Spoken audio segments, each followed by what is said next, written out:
Warning, incoming game over. Warning, incoming game over. Welcome in, everyone, to Game Over Toronto following I don't know how to describe that game other than weird, bizarre, sloppy, dumb, predictable, and mostly bad. Welcome in, everyone, to Game Over Toronto. My name is Zach Payne. I will be your host for this evening's program, where we are going to talk about whatever that game was against the Boston Bruins on Saturday night, a game in which the Maple Leafs lost 5-3 to a shorthanded Bruins team that was without Charlie McAvoy, without Elias Lindholm, and without Casey Middlestat, three key contributors for them, and McAvoy is a very good defenseman, and in predictable fashion, the Leafs managed to screw it up, and that is due to a couple of reasons that we are going to get into. But before we do, if I could get you to hit that like button and subscribe to Game Over Toronto. We are live after pretty much every single Leafs game. I have to say pretty much, because we did have an internet outage last week that stopped one of our streams, but regardless, we're here most of the time, so make sure you have those notifications checked so that after every single Toronto Maple Leafs game, you know to come here and chat about the Leafs and whatever happened. Now, this is going to be weird show-wise because I was really positive after the game against Utah because the Leafs were really good to start November. They won 3 games. Yes, they had a bit of a sloppy, they had a horrible second period against Pittsburgh, but they managed to climb out of that hole. And they had a very good win against the Flyers, a very good win against Utah. And coming into this game against Boston, the hope was, hey, hopefully the Leafs can at least keep playing the way they've started to in November. And even if they lose, at least it'll be a competitive game. And while it was a competitive game, the Leafs fully reverted back to the way they've been playing in October. The giveaways, the sloppy coverage, the lack of getting a single save was just horrible, and they had some nice jump on the power play that almost offset it. There was a very weird play at the end that we'll talk about, but alas, the Leafs were unable to do anything to come back in this one. And we're going to start. So for those of you who are new here, we start the first period of every show with just a general game recap. Second period, we're going to get into the big story coming out of this. Third period, we're going to get into a smaller story. Fourth period, we are going to do a Q&A segment. But as you guys know who have been here before, the regulars, you know that this is just an interactive show. I'm going to be chatting with you guys throughout, like David W., who's in the chat, or has been in the chat, talking about just the lack of defense. And Hildeby and Stolars, and yeah, Stolars has... We're going to have to talk about Stolars because I have some strong thoughts on his performance in this one. Matthew, there's 4. It was 4 goals that Stolars gave up, and all of them were probably savable from him. And we're going to talk about all that. By the way, what's up, Matthew? What's up, David? Pleasure to see you guys again. So let's just go ahead and get into it. Let's start here. The first period was a circus. The first period had no business being as chaotic as it was. From the jump, first of all, before the game, I'm pretty sure I saw this is Boston's only visit to Toronto this season. With the expansion in recent years, the NHL, they're going to go up to 84-game schedule again soon. But with the 82-game schedule, some of these divisional games, you only play divisional opponents 3 times, or a couple of them only 3 times instead of 4. So only visit to Toronto for Boston this year. So, I mean, good for them. They get a nice win. Early on, Nyes had a chance in front after Matthews knocked out, went skate on skate with Pasternak, and then a clearing attempt hit Nylander, and Nyes was left all alone, gets a slap shot off from the low slot, turned away by Swayman, and then Nyes, the puck was just following him around on this first shift. He drives to the middle, he draws a tripping call that sends the Leafs to the power play, and on that power play, the top unit does nothing, and thank God they got it together later in this game, because coming into this one, the power play had been horrible. Top unit does nothing. Second unit comes out. Very, very nice low give and go. OEO gives it to Robertson on the flank. Robertson gives it down low to Domi, who circles up top onto that flank. Robertson goes to the net because that's where you score goals in the NHL. Domi feathers a beautiful pass through the slot right to Robertson's tape. He's able to tap that one home to give the Leafs a lead and give them a power play goal, which was a great start. And I am not kidding. 18 seconds later,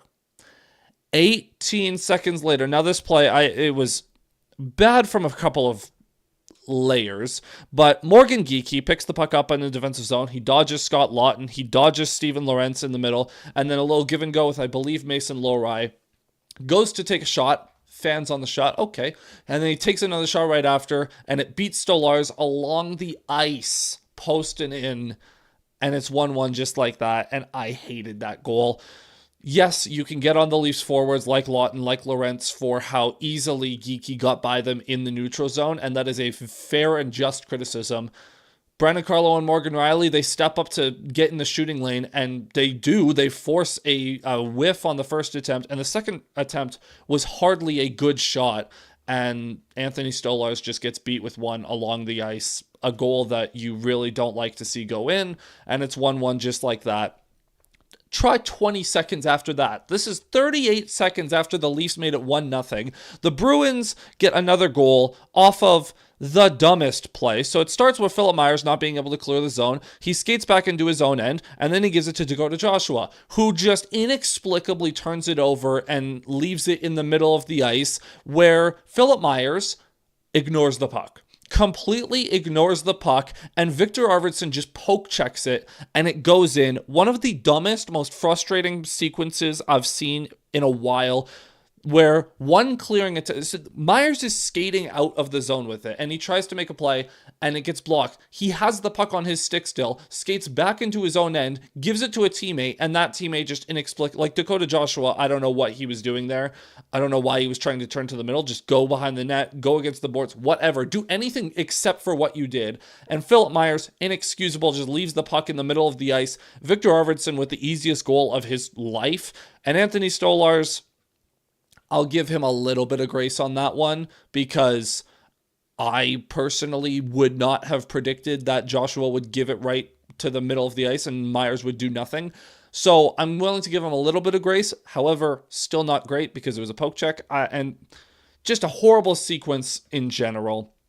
It was so frustrating, man. So that's 2 shots and 2 goals for the Bruins. And throughout the first period, the Leafs were struggling mightily with controlling the puck in their defensive zone. Lawton had another sequence just after that where he gave it away right in front, and it almost became 3-1 just like that. Anthony Stolarz was doing all kinds of weird stuff with leaving the crease. There was a play he almost went in the trapezoid and then got hit behind the net. He was acting super strange, and the Leafs were just completely out of sorts in this one. Another chance for the Bruins as Nylander with an offensive zone turnover leads to a 2-on-1 for the Bruins. Pasternak is able to get a chance, but Stolarz makes a stop on that. The third line had a great sequence where they get after it on the forecheck. Michelli had a nice chance where he ripped one. It was stopped. They had another good chance in front. That line was doing some decent work. And then, I lost my place on my notes, my bad.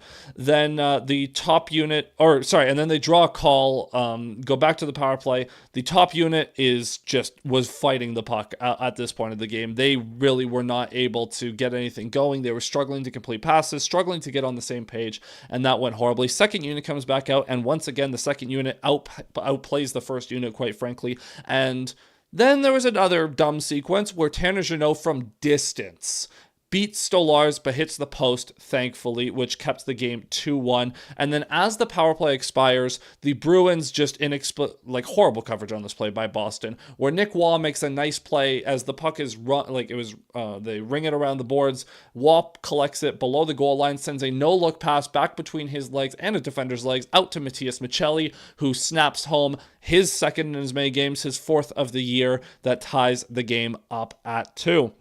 And the Leafs, that was such a needed goal. And the second unit and Michelli and Waugh, they looked good for the most part in this one. So that was really nice to see. To start the second period, Bobby McMahon takes a penalty, which puts the Bruins on the power play. And on this power play, I think this was this Asimont? Yeah, Mikey Asimont, at the side of the goal, runs a jam play. Just a standard jam play you see sometimes where a player just goes to the side of the net and tries to just stuff it home. And Anthony Stolarz, who I should state is a very large human being, starts giving ground and sliding backwards and opens his legs for some reason. All Stolarz had to do was nothing. He just had to sit there and be pushed into the net, and then that would have been no goal, or just stand his ground, whatever. Instead, he opens his legs, allows Asimont to slide the puck between his legs. Now, there is a little bit of controversy here with, was there a clear angle of the puck actually going in? I honestly don't care, because I'm more upset at how the puck ended up behind Stolarz than I am whether or not it like crossed the line like on a camera angle. It went in the net. We know it went in the net, and it shouldn't have gone in the net. That one was fully on Stolarz. Another unacceptable goal. Like, and Matthew, you nail it. Stolarz has been having issues with sealing the ice lately. That is not. There was the goal against the Flames where I believe it was Farabee came in and for no reason Stolarz is opening up. Like, dude, just sit in your butterfly and you're gonna make the save. No big deal. Instead, it is an inexcusable goal on a play where, like, I'm not particularly mad at the defense. I was mad at the defense for plenty in this game. That's one where you just need your goalie to make a freaking save. And yeah, as David points out, Mikey Asimont, old friend from Tampa, don't care about his time with the Jets, but the Leafs are familiar with this guy from his time in Tampa Bay. He strikes and gives the Bruins a 3-2 lead. And then 2 minutes after that,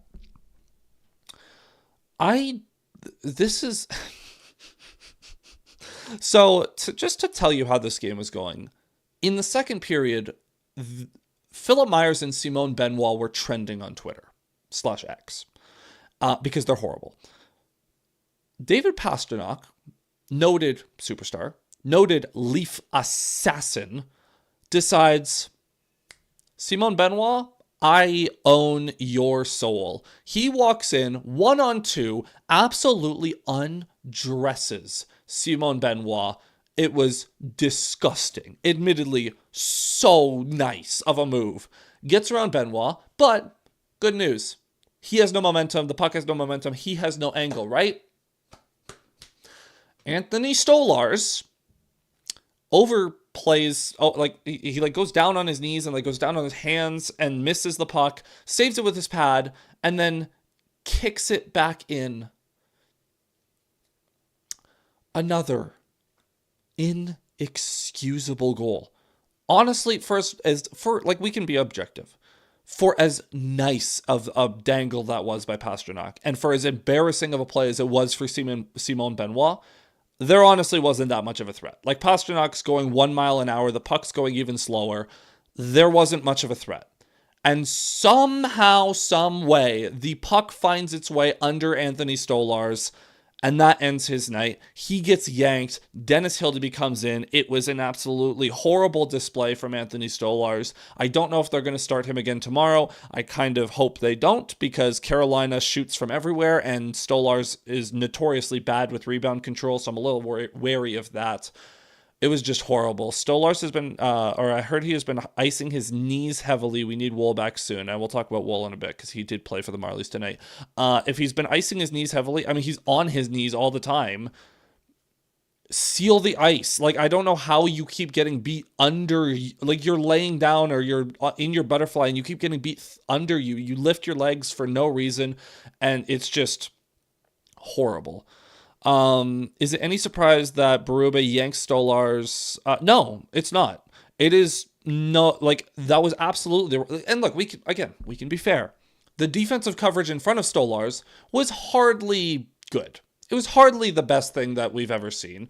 But at the same time, at some point you need a freaking save, dude. And if we're willing to excuse the poke check goal, like the second Bruins goal, the Arvidsson one, okay. Out of the 3 other ones, you need at least 2 of those to be stopped. It is inexcusable. All of those are inexcusable in a vacuum. 3 in one game is beyond inexcusable. And that was absolutely horrible from Anthony Stolarz. And it puts the Leafs down 4-2. I should mention in there was a sequence where Jake McCabe blocked what would have been a sure goal, and then Nikita Zadorov obliterated Scott Lawton. Arguably was an elbow to the head. He definitely was leaning high, but part of that is just because Zadorov is so tall that it was kind of just, height mismatch. Lawton left the game due to the concussion spotters, and then Bobby McMahon stepped up to fight him. Very valiant of Bobby McMahon. So that was a crazy sequence as well. And then a little bit further past that, Tanner Jeannot gets a slashing call where Morgan Riley goes to make a pass, and suddenly he only has half a stick in his hand because Jeannot broke it. And the Leafs start the second unit because the top unit was horrible, and so they started the second unit. They do nothing, but then the top unit comes out, and a very nice sequence where William Nylander fakes a one-timer, gives it in the middle to Tavares in the bumper spot, and he just rips a beautiful shot over the shoulder of Jeremy Swayman to draw the Leafs back within one, which was very nice to see. There was another sequence where Domi was knocked down. There was a missed cross-checking call on Kastelik. Domi goes back the other way, and he's just frustrated, and he tries to fight Mikey Eyssimont, except Eyssimont doesn't try to fight him back. Then the refs are wrestling Domi while he's trying to throw punches. Jeannot comes in and throws a jab at the same time. Thankfully, they called both Domi and Eyssimont, which was a clear makeup call for the fact that they didn't get Kastelik on the cross-check. Goes to 4-on-4. Nothing happens with it. I did make a note that the Leafs were starting a good amount of post-whistle scrums, which I did like to see. I did like to see the Leafs getting engaged physically. Guys like Jake McCabe and OEL, when they were paired up together, were very good at being in sync with these battles and getting after it and protecting the goalie and all that. And Dennis Hildeby, I should say, I don't have any notes on Hildeby, really. He was perfectly acceptable. He wasn't tested a whole lot, admittedly, but he was perfectly acceptable in this one when he was called upon. So now I'm going to skip forward. There's about 6 minutes left in the game at this point. Actually, I think it was inside of 5 minutes at this point. And out of a commercial break, the Leafs' top line is out for an offensive zone faceoff. William Nylander gets a shot, goes off the end boards. He gets the rebound, and he scores! Whoa, we tie the game. Cool. And then the play kept going, and it wasn't in, and we're confused, and then they have a high stick, and they blow the whistle. We take a look. William Nylander managed to hit the crossbar and the post on the same shot, and then it bounced off of Swayman's skate and out, because why would it bounce into the net after all of that? It bounces out, and the Leafs don't score. It was very bizarre. Everyone on the ice stopped skating. Nylander was celebrating, the horn went off, the fans were cheering, and then the rest were like, the pub's still going. And then Matthews actually got a good chance in 10 seconds after that as well. It was a very bizarre sequence, but Nylander unfortunately rings it off 2 pieces of iron and is unable to score. And then a couple minutes later, this is what killed me, because we knew this would happen. On a breakout, Steven Lorentz taps the puck back into the middle to absolutely no one. And the Leafs were in the midst of a breakout, so everyone is skating north. And Lorentz turns it over, and now the Bruins have a 2-on-1. I think it was Kastelik. Sends it over to Fraser Minton, who pauses for an extra half second to wait for Hildeby to dive out of his net. And he roofs it to give the Bruins a 5-3 lead. And it wasn't the game-winning goal, but that was the dagger. We all knew that Minton was going to score in this game, because of course... regardless of your thoughts on the trade, we knew that was going to happen. Inexcusable by Steven Lorentz. He should absolutely be scratched tomorrow for that. That was horrible. And the Bruins win 5-3. They did take a penalty and make it a 6-on-4 for the Leafs, but nothing happened on that 6-on-4. And the Leafs lose 5-3 to a Bruins team that was not at 100%. It just was horrible. Horrible. All right, let me catch up on chat here. So getting back to this point by David, yeah, it's not a surprise that Stolarz was yanked. Joe Woll may be a savior, and perhaps he and Stolarz should be swapped, with Woll going up to the Leafs and Stolarz going down to the Marlies. And we'll talk about Woll in a little bit, because Woll did play for the Marlies tonight. He's doing his conditioning stint. He'll be back within the next week and a half, 2 weeks. He'll play sometime soon. In the meantime, we're stuck with, tomorrow's, I guess we're just stuck with Stolarz for a little bit longer. And maybe we should just talk about Stolarz in the second period, because it's been bad, man. It's been bad. I don't know. We'll talk about that in a second. Pyro checking in. What's up, Pyro? Just watched the game tonight. Damn, bad L. Stolarz just inspires so little confidence. He feels like a prop in net right now. Yeah, he's not been good. Maybe Stolarz has become as injury prone as Demko. He's not hurt. That's the problem. It's like, okay, yeah, we could say like, yeah, maybe he's icing his knees more. If you're healthy enough to get between the pipes, you're healthy enough to play at a normal level. Like, that's not an excuse. So he's just been bad. Hildeby has got to start tomorrow. I would consider it. I'd strongly consider it. Give Hildeby the big chance. Apart from the Minton goal, thought he looked okay in some ways. He was perfectly fine. He's going to be similar to Primo in just like if you hang him out to dry, he will get lit up, but he should be acceptable. Hildeby's been streaky, but stop it. Yeah, like with the Steve Stolarz has been so often. Yeah, it's been horrible, man. Nicky Bobby got the PP goals going. Yes, he did. That was great to see from Robertson. I'd gamble on Hildeby. I don't know what's up with Stolarz. I have a theory, and we'll talk about that. Put Stolarz back. Okay, so we got some disagreement here, but Matthew saying put Stolarz back in as a get-right game. People get mad at a player for tapping in or sticking in a puck, but depending on the goal, it can still get one if it didn't go in originally. Is that in reference to the third goal? Or what's that in reference to? Trips the momentum gain from the Pittsburgh game too. Ouch. Yeah. Okay, checking inside. I don't think Wool is going to be a savior if the team keeps playing poorly in front of him. Well, we know Joseph Wool at this point. We know Joseph Wool will match whatever the Leafs do in front of him. So if they are messing up a bunch defensively, yeah, he's going to get let up too. But he will, if the Leafs play good in front of him, he will be good behind them. Just, I don't know. I think Wool coming back is actually going to be better for Stolarz. But yeah, we'll talk about it in a second. Is it the contract? Okay, that felt a little mean. I'm sorry. See, is it like Stolarz' contract? Oh, like he got his contract and he's coasting now? No, I have a theory, and we're going to talk about it right now. We're going to switch over to the second period. We got 8 of you in here, though, so just a reminder to hit that like button and subscribe to Game Over Toronto. Ring that notification bell, and hey, go follow the Game Over Network on social media. Go follow the other Game Over Network channels. Game Over Montreal's been going on. Game Over Calgary's been going on. Make sure you go check those guys out as well. So this second period, yeah, let's have the Stolarz conversation, right? Let's have it. I want to let me bring up some handy dandy stats because that's what I like to do.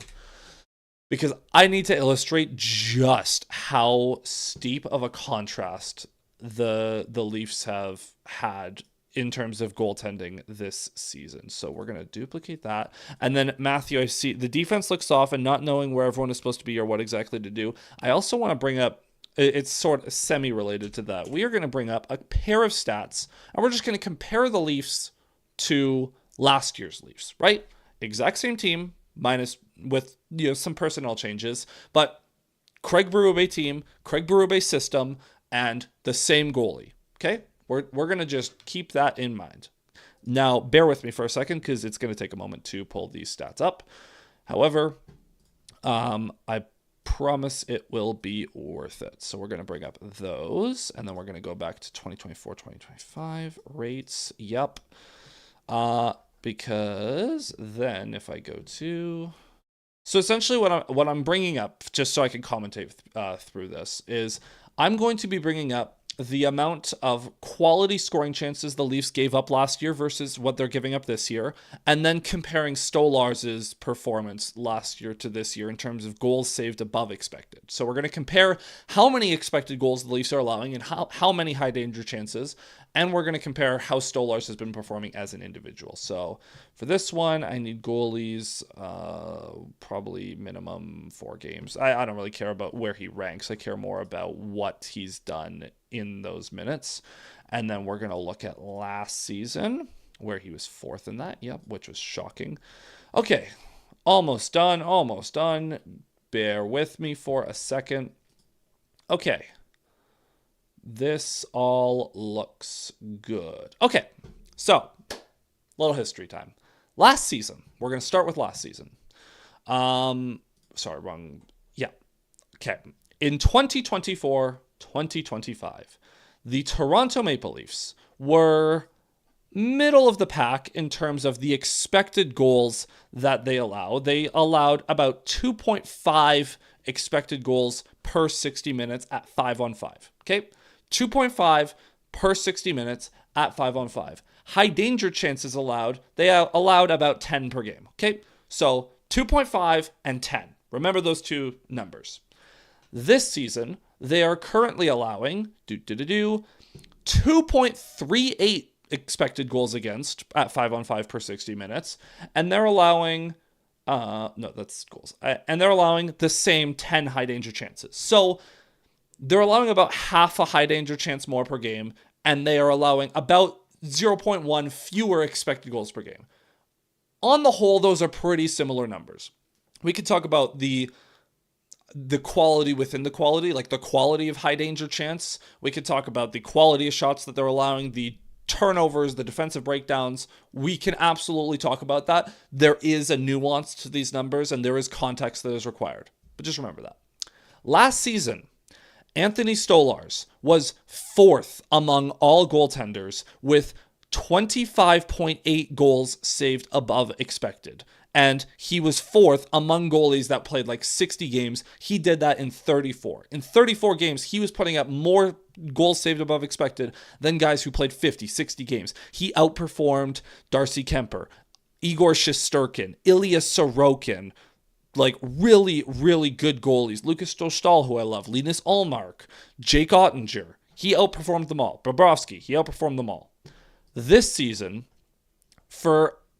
I put a minimum threshold of 4 games played so far, which seems perfectly fine. Stolarz is the 8th worst in the league. He's saved 2.6 below expected. So last year, he was cartoonishly good at saving more than he should have, or outperforming a relative, like if we're saying the average goalie would save 0 goals above expected, whatever the expected goals are is roughly how many they allow. Stolarz was cartoonishly good last year. He has been downright horrible this year. And it's not just like the stats, right? Like I can sit here and spew these stats at you and like contextualize that he's been bad. You don't need me to. We can see with our eyes. And these stats, like I want to make it clear, these stats are not a replacement for our eyes, but our eyes are also telling us that he's been bad. This game, like I said, 3 inexcusable goals. He's getting beat along the ice. He's getting beat clean by shooters. The goal, going back to that Pittsburgh game that I didn't do a show for, Kindle, his second goal on the power play, he's at like the left dot, and he just beats Stolarz clean low, like about pad level at the blocker, and he just beats him because Stolarz doesn't cut off the angle properly. Horrible. And we could go through every save and every goal against this season and really nitpick. The important thing to note is the Leafs are built to do a couple of things. They're built to slow the game down right now. They're trying to slow the game down right now. And they are banking on their elite shooters to capitalize on the fewer amount of high danger chances available and win games. So let's say in the Sheldon Keefe era, the Leafs probably, there were on average 25 to 30 good chances in a game total, but split between the teams. With Craig Berube, that's more like 20, like 10 and 10. The Leafs average about 10 good chances, and they allow about 10 given up per game. And that's been the way last year and this year. And the Leafs are banking on, okay, there's going to be fewer chances, but we trust our elite shooters to convert on those at a higher rate than the other team, and our goaltending is good, so we should presumably save more than we necessarily should get away with, and we'll score more than we probably should. And that's how you end up with the Leafs only having like 45% of the shot attempts, but winning a lot of games 3-1, 4-2, whatever. This year, the shooters have been mostly good. Nylander has been unbelievably, like the scoring rate he's on is absolutely unbelievable. Tavares as well, Nyes as well. Matthews point wise, no. Goals, he's on pace for about 45, whatever. The shooters have been performing. We've gotten depth contributions, like Machelli already has 4 goals. Joshua's been hit or miss, but him and Waugh are starting to work well together. McMahon's been hit or miss, but Robertson's been unbelievable. Domi's chipped in a couple of goals. Like the depth is chipping in where they have to. The defensive points are also, like McCabe's on pace for like 45 points. Riley's on pace for over 50. Like the scoring has been perfectly acceptable. We could talk about the rush chances versus cycle chances, but in terms of just outright production, the Leafs are producing offensively. The difference is that when they're making mistakes, and again, there is absolutely nuance to this and talking about the magnitude of mistakes they're making, the magnitude of missed assignments in their defensive zone. But the difference is they're not getting saves that they were last year. The Leafs, and I'll maintain this, when Joseph Woll comes back, Woll and Stolarz are going to alternate. They are a tandem. Neither of them is supposed to play every night. Anthony Stolarz is so clearly not built to play every night because we'll see it when he's had a couple of days off. He'll come in and have a good game, a perfectly acceptable game.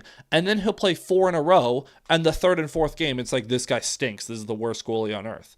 He's just not built to be an everyday starter. And that's why Joseph Woll coming back is going to be amazing because then we don't have to deal with Caden Primo got waived, but we don't have to deal with a third string goalie. We have another legitimately good NHLer. But the number one thing is that Woll coming back is going to let Stolarz rest a little bit and not be forced to play every night. And I think that in itself is going to do wonders for Stolarz. Again, in smaller sample sizes, he's so good. But when he plays every night, every other night, he's not that guy. There's a reason he's making what he's making, and these guys like Hellbuck, Shesterkin, Ottinger make so much more because they can play every night and be consistent every night. Stolarz simply can't.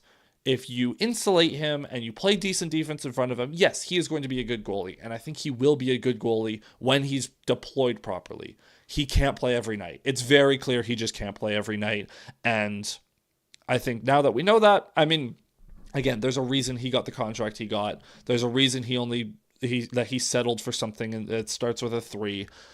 He's just not that guy. He's simply not that guy. He is a perfectly capable tandem goalie, and when he's in a tandem, I think we'll get back to seeing that. And he's had good games this year. The games that the Leafs have played, the Utah game, you can nitpick a goal, but the Sergachev goal, but on the whole, he was perfectly fine. If you look at the Philadelphia game, he was totally fine in that one. Outside of the first crazy defensive breakdown, he was totally fine. So it's purely goaltending. If we're looking at the difference between last year's Leafs and this year's Leafs, it's not Marner. For as much as Lane Lambert could be a little bit, it's goaltending. The Leafs aren't getting saves. If offensively the Leafs were missing Marner, they'd have perhaps played as poorly as the Canucks. Yeah, I mean the Leafs. The Leafs offense has not been the problem. Sure, you can nitpick individual games where they just didn't have it.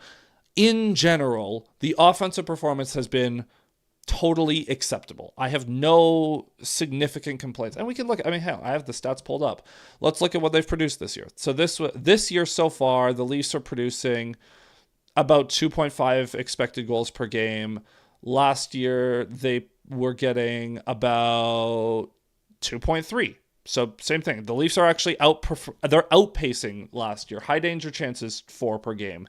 The Leafs are generating about 10. Last year they generated 10. It was 10.48 last year. It's at 10.59 this year. The Leafs are actually unironically at 5-on-5 outproducing themselves from last year in terms of just a volume of chances. The difference, David, this might be why you feel that way, is the power play. The power play is horrible in October. They got a couple of goals tonight, so hopefully that gives them some confidence. The power play is the reason the Leafs are not scoring 4 or 5 goals per game, and they're scoring 2 or 3, because you should score 2 or 3 at 5-on-5, and they are. But they aren't getting the special teams to supplement that as well. So that is where the difference comes in. And that is something absolutely they have to improve. But 5-on-5, generating chances and generating scoring opportunities, they are in line with what they were last year. Sure, you can say last year wasn't enough, and that's a fair criticism, but they're doing exactly what they did last year when they had Marner scoring 102 points. So take that, do with that information what you will.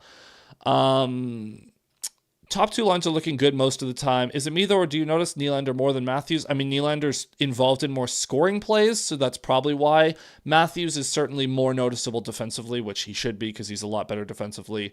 And Matthews, I think, has been involved in more of the little things. Matthews is kind of warping into, he's adapting some of Tavares' traits, I'm noticing, where it's like just these little things, like a puck battle here, a shot block here, a stick lift here, a poke check there, and like the face-off dot. Like, I'm noticing the little things of Matthews' game more. Nylander's been the flashy one. Nylander's been the one involved in the scoring plays that are going to be on the highlight reels, and he's been a lot more, like, if you only watch the box scores, then yeah, Nylander's probably showed up more as well. But Matthews needs to get more involved offensively, and that is a legit criticism. But Matthews has been mostly fine. He's been okay. He hasn't been good, but he's been perfectly fine. He's tolerable right now. But Nylander's been spectacular. Pyro saying, I don't know if this is me being funky, but I feel like I noticed Tavares, maybe even Domi more than Matthews. Well, you notice Domi for sure because he also does dumb stuff. Tavares has also been spectacular. Like, we also have to be fair. Like, part of it is just Nylander, Tavares, and Nyes have been unbelievable. And Matthews just hasn't been on the same kind of heater that those guys are on. And Matthews, who knows? Maybe Matthews the next 2 weeks scores 7 goals in 8 games or 7 goals in 5 games. And he looks unreal. And we're like, okay, don't have to worry about Matthews. And, oh, where's Nyes? Where's Tavares? Where's whoever, right?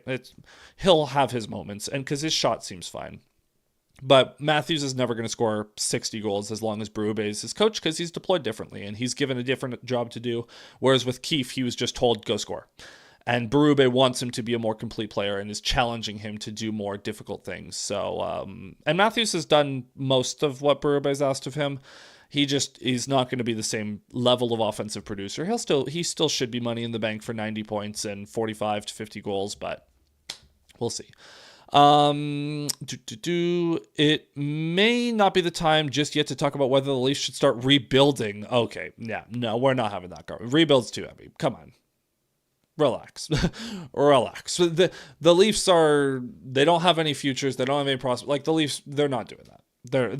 They are just simply not doing that. They would fire Berube before they start getting rid of the core. However, I will agree, David, that it is very possible the Leafs are not buyers at the deadline. That is totally fine. It's very possible we get to the deadline and they don't earn another player. We've seen that before, like in the 1920 season before COVID hit, or like where it's like, you know what, these guys are just okay. It's not worth going all in.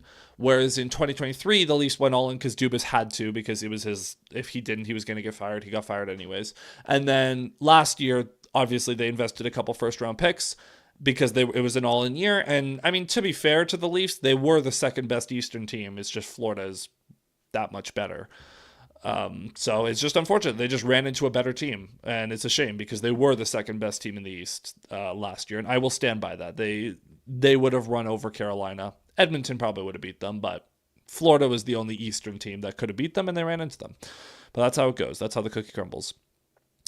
But someone to come in and mix it up like what the Rangers hoped for with JT Miller, I don't want a personality like that. It's not rebuild time, but I do agree it's not worth using any more picks for a while. Yes, absolutely, Matthew. That's exactly what I'm saying. Loving Robertson, though. Yep, Robertson's been sick. He's really earned a top 6 role. That's been great. I mean,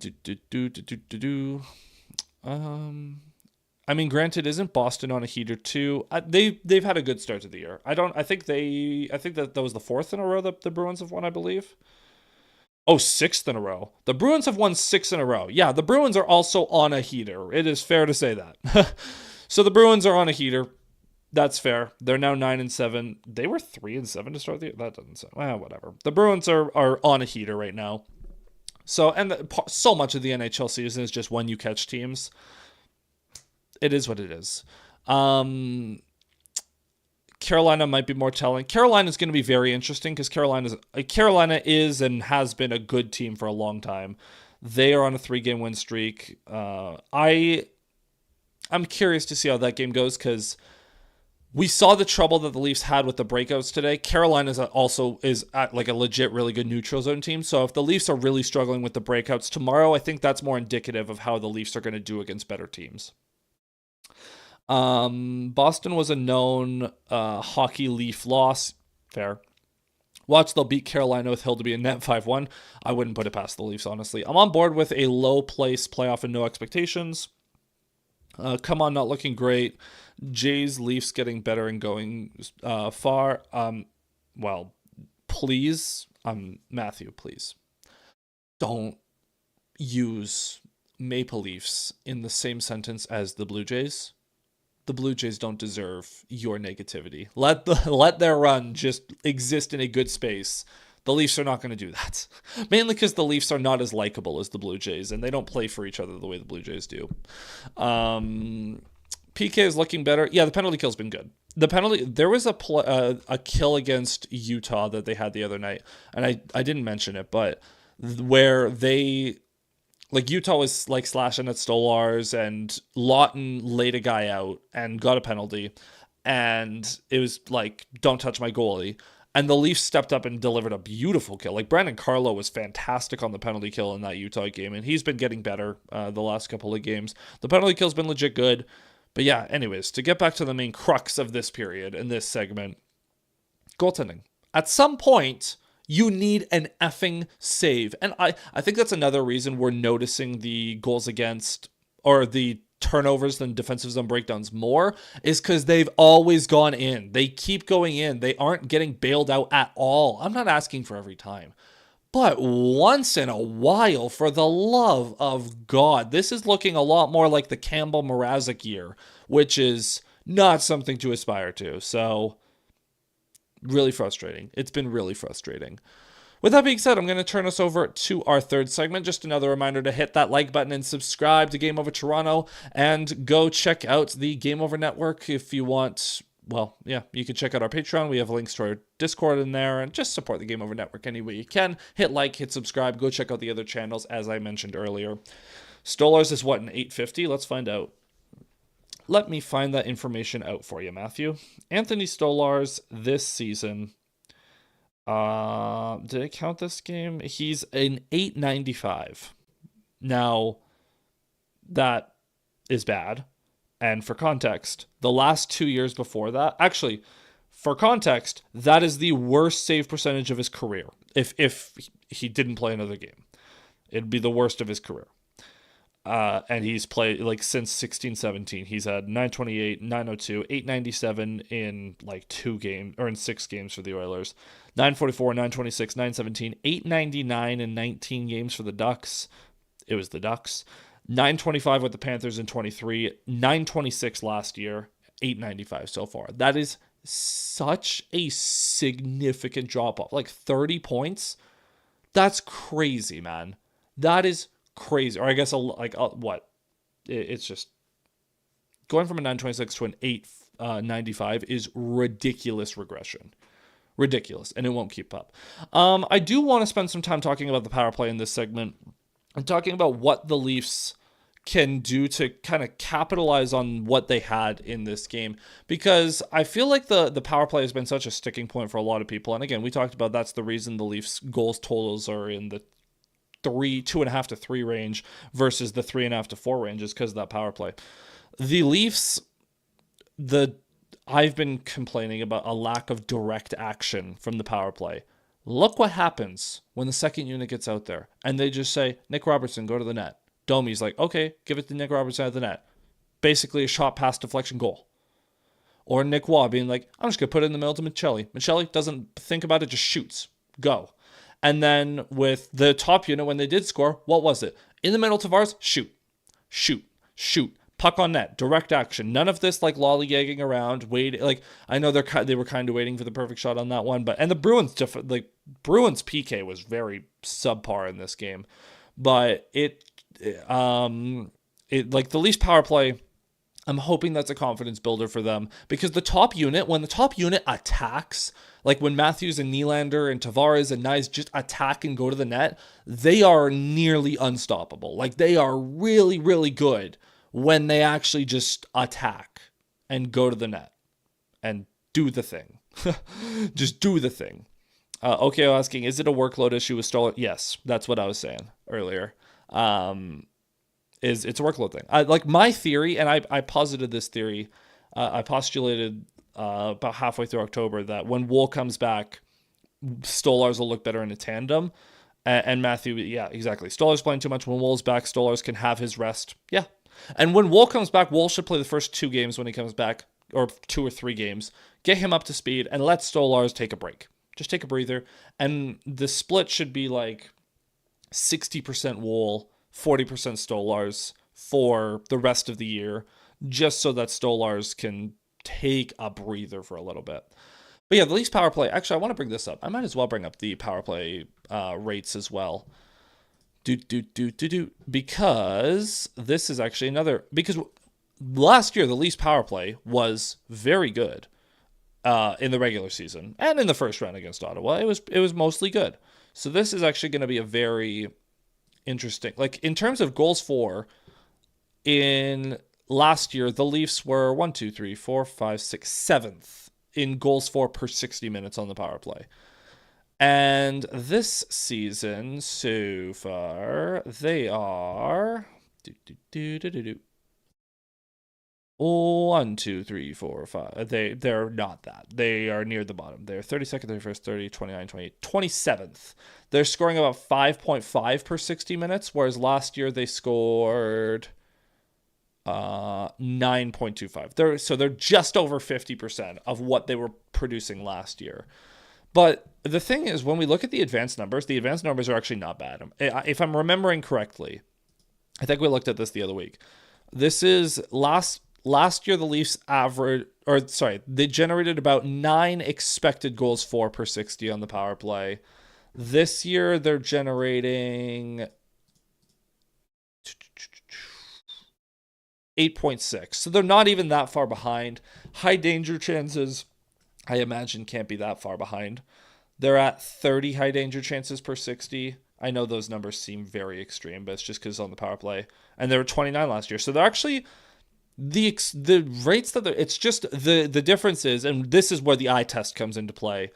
The Leafs just are too slow to make decisions on the power play. They just need to go faster. You saw on that goal, the Tavares goal, or even the Robertson goal, where it's just go. But the Tavares goal, it was Nylander across to Matthews, up to OEL.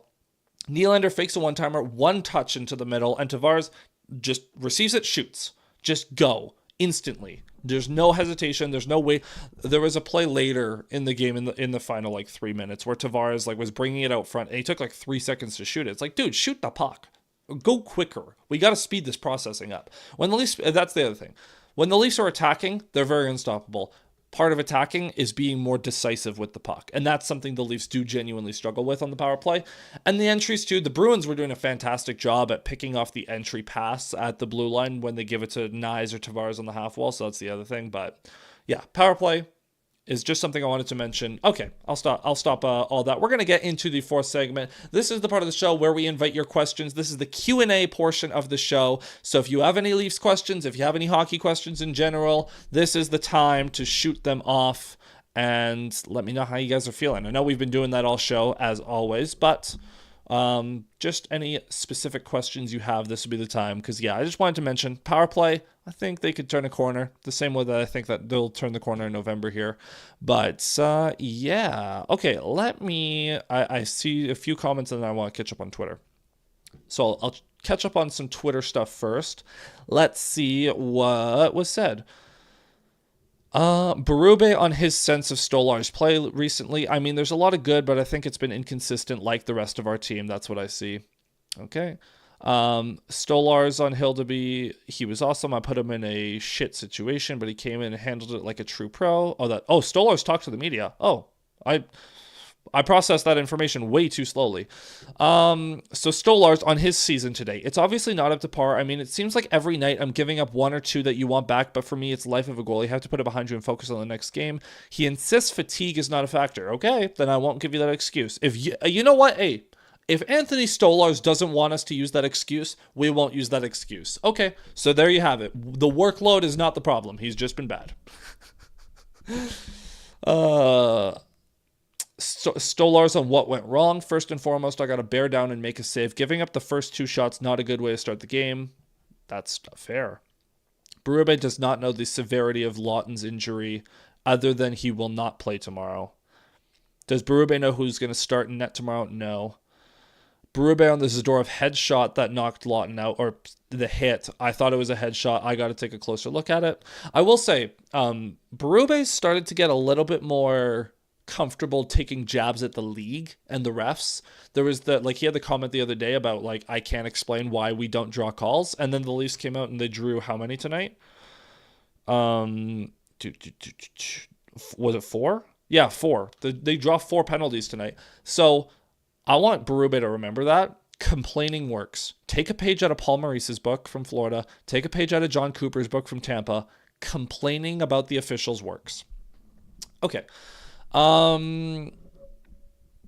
Okay, or could it be that in a tandem he is more competitive with another good goalie to work with/against? Actually, that's a decent theory as well, that knowing at any point that if you don't play up to snuff that you're going to start losing starts to the other guy could be a factor.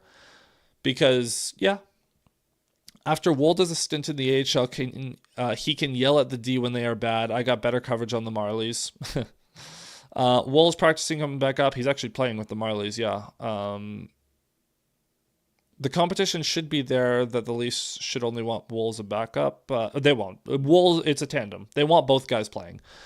I noticed one guy could have done a wraparound goal, but there wasn't that instinct to do so. Too stuck in my mind.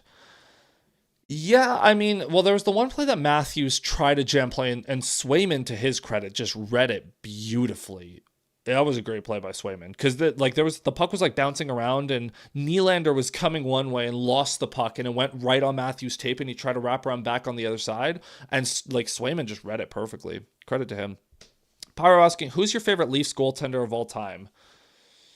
I mean, my favorite is, based on my age, is James Reimer. That's he's a big reason I became a Leaf fan. I was a goalie growing up, and I really got attached to him. Felix Potvin and Cujo are also great options from the early 2000s, but I didn't get to see them play. And then we're into the Freddie Anderson and Jack Campbell and those kind of guys, the more recent guys. I will say Freddie Anderson was very fun to watch, and I'd seen a handful of his games where he made some incredible saves. And he dragged the Leafs to 7 games in that 2018 series against Boston before falling apart in Game 7. Yeah, I'll say James Reimer for that. And have you ever met or interacted with any Leafs? No, part of that is probably because I don't, I'm not in Toronto, so I don't have, there's not an option for me to stumble into William Nylander on the street or on the subway or something like that. Because Nylander does that. Nylander just walks around, walks his dog, he doesn't give a care in the world. I have met a former Leaf, Matt Stajan, I've interacted with before. It was very shocking to see him because out of his gear, he is as skinny as I am. But nice guy. Would you put Nicky Bobby on power play 1 and Nylander on power play 2? Well, Nylander is not the problem on the power play. I would consider doing split units, put Matthews and Nylander with Robertson and McMahon, and then or Matthews and Domi on one unit, Nylander and Michelli and Robertson on another. I'd consider doing that. Considering the power play went 2 for 4 tonight, and Michelli scored as a penalty expired, so just shy of 3 for 4 there. I don't think the units are changing. They just need to I don't think personnel's the issue. I think it's between the ears. I think it's mindset. Is there a defenseman out there the Leafs should be chasing, or are they just waiting for Tanev? Well, Tanev's a big part of it, and Philip Myers stinks. But there's something to be said about Tanev's ability to just make simple, effective passes. He's a legitimately good puck mover, and him and McCabe do work well together. Last year, they didn't really do offense very well, and Tanev has no shot. He's not a shooting threat at all. But McCabe, I think, now that McCabe is looking a lot more comfortable and confident jumping up in the play, I think that pairing can move the puck better. Or if he plays with Carlo, whatever. Tanev's a big part of it, just getting a nice right-handed puck mover. But all options should be on the table. You should never, if there's a good defender that can also make a good pass, you should always consider that. Maybe the Leafs will continue playing like they did for the first 3 games of this month. Maybe they worse. In any case, I'm going to watch more of that. Okay, have a good rest of your night, David. Thanks for checking in. And NHL players that says the workload is too much to the media should be retiring. Fair enough. I mean, I don't know, man. I'm very willing to accept that Stolarz is just not good right now, and then I'm willing to accept that Stolarz has not started the season how he wants to and how we want him to, and we will reevaluate after Wool's been back for a couple of weeks. Now, I should clarify, like, Wool's going to be back, and we can't get on Stolarz the first game if he's bad again. When Wool's back, then it's like, okay, we're resetting. You have a couple of weeks to figure your you-know-what out. I think Myers needs more time in the right pairing. I think he'll be better with McCabe. Everyone's better with McCabe, to be fair. I think I liked when they switched, because Benoit Myers is just horrible, because Benoit's barely an NHL defenseman. Myers is definitely not. And when you play them together, it is just a disaster waiting to happen. It's horrible. So I like what they, like putting Myers with Riley, sure, because Riley can babysit a little bit. Benoit can play with OEL and get a babysitter. And then McCabe and Carlo can be your shutdown pair. That'd be a good idea. I think he'll reignite, maybe even watch him be the best by January. Maybe not best, but if he can just be a 9-10 goalie, that, like, he doesn't need to be spectacular or special. 9-10. If Stolarz and Wool combined, because again, last year the Leafs were like second in 5-on-5 save percentage as a team. They don't need to be second if they can just be top 10. Because goaltending is supposed to be a strength of this roster. The way they've built this roster, goaltending is a strength. So if their goaltending can just be a 9-10, 9-15, that would be perfectly acceptable, and they'll win a lot of games. What Leafs signing, aside from John Tavares, were you the most excited for? See, I'm trying to think, because there's nothing anywhere close to that magnitude. Tanev I was really excited for, because it just meant getting a really good right shot defenseman. That was great. This is going to seem really out of nowhere for some of you, and for those of you who have been following me and the show for a little bit, you're going to roll your eyes that I'm bringing this guy up again, but Tyler Bertuzzi. I was really excited when they got Tyler Bertuzzi, and he was horrible for the first 3 months of that season. And then he was awesome, and he still scored like 20 goals, I'm pretty sure. How many goals did he score that year for the Leafs? I loved Bertuzzi, though. He was fun. And I also was really excited because it was like the only time I've gotten like a scoop on a player. I had gotten... before he had signed, I had gotten word that the Leafs were very interested in Bertuzzi, but he was trying to get a long-term deal somewhere. And I was like, okay, so it's probably not going to happen. But then he signed for 1 year, and I was like, beautiful. And I'm still salty that they did not re-sign him. But that's... how many goals did he score? Yeah, he scored 21 goals, 43 points in 80 games with the Leafs. He also had 4 points in that 7-game series against the Bruins. He worked really well with Matthews. He was a very solid player. I really liked him. And I miss him. I would welcome Bertuzzi back in a heartbeat because he was just everything they needed. He's a functionally tough player. He goes to the tough areas. He's not afraid of the front of the net. I really, really, really miss Bertuzzi.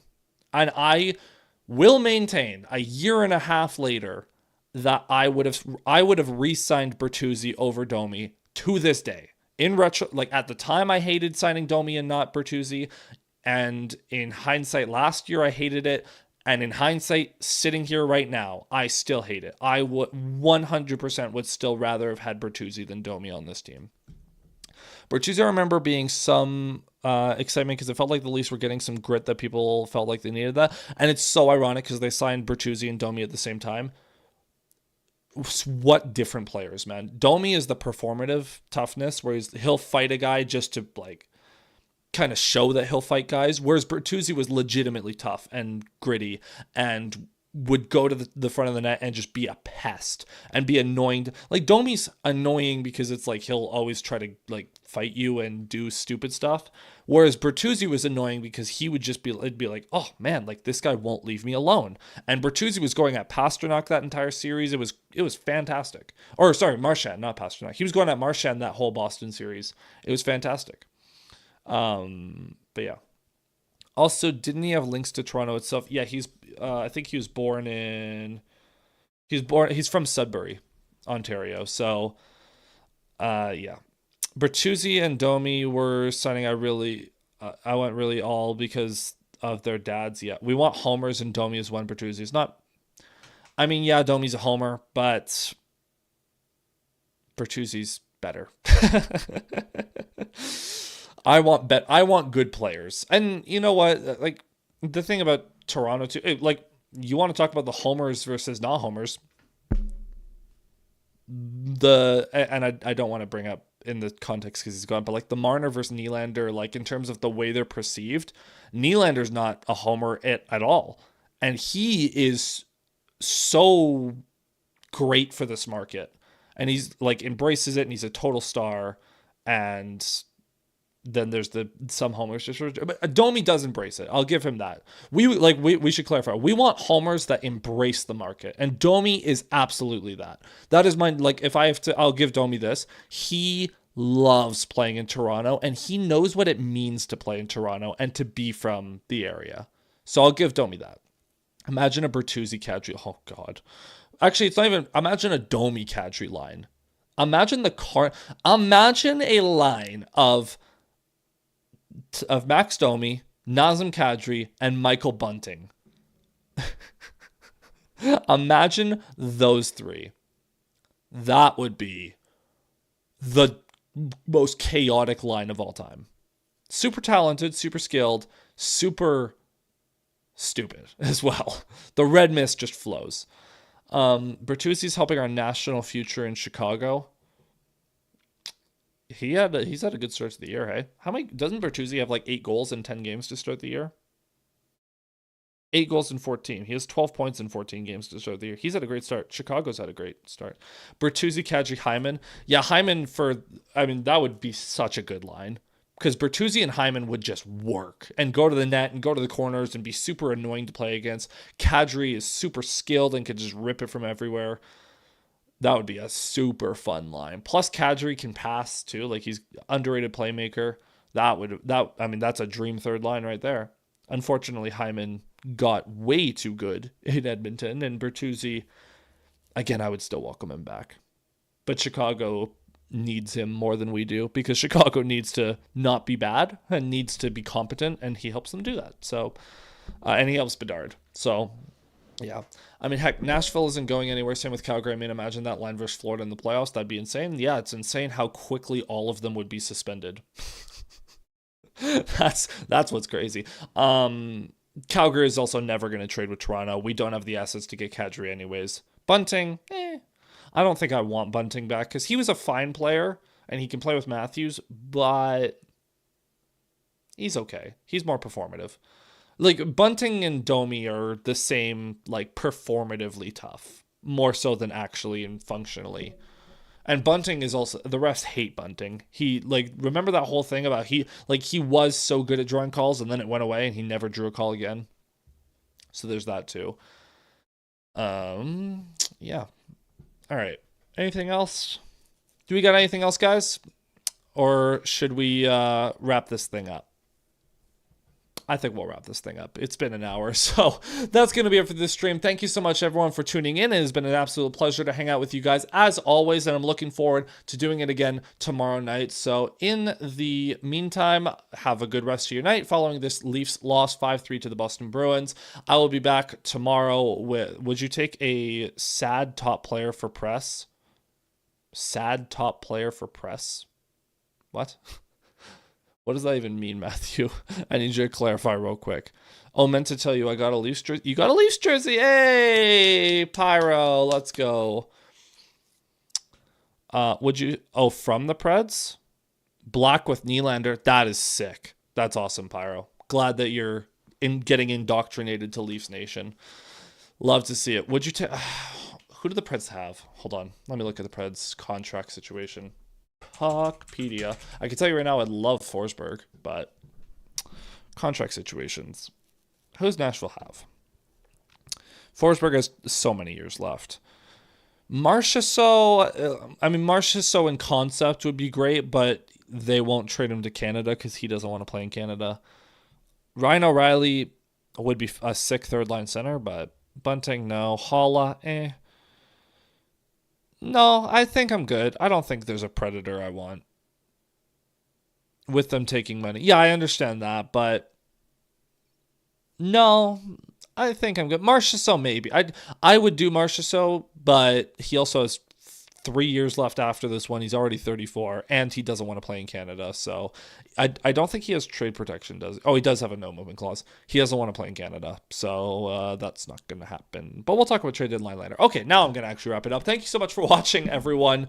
If you are interested, you can follow me on Twitter, Bluesky, and YouTube at Zach Payne 41. You can go follow the Game Over Network every social media platform, Instagram, TikTok, Twitter, Bluesky, whatever, go, you name it, we're on there, so go check that out, and go check out the main Game Over Network YouTube channel as well, as we're going to have some content going up on that channel in the near future as well, so make sure you're subscribed over there. And that is going to be it for me, for real this time. I'll see you guys tomorrow night for Game Over following Leafs Hurricanes. Again, a reminder, hit like and subscribe if you've made it this far, and have a good night, everyone. Take care. Cheers.